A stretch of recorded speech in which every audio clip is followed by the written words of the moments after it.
Бұл өмірде барлық адамдар сізбен кездеспейді. Бұл сіздің өміріңізге керек адамдар.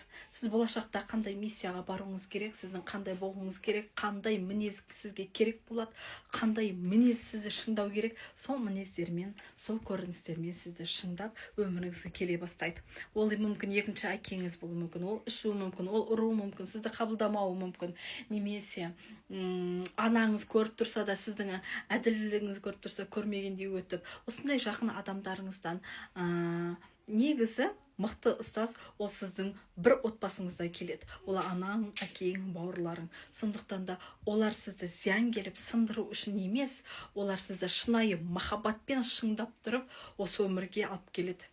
Осы дәл сіздің жетістігіңіз солардың арқасында. Олар болмағанда қайсар мінезіңізбен, қайсар мына сөзіңіз өтетін, өзіңізді алып жүретін, басыңызды тік көтеріп жүретін мінезге, өмірге үйретеді.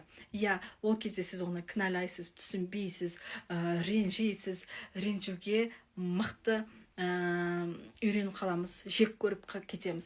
Негізгі саналы түрде оятатын адамдарды сондай қатты мінездер. Негізі сізді ең жақсы көретін, жанмен түсінетін, осы өмірге дайындаған мықты ұстаздар сол адамдар.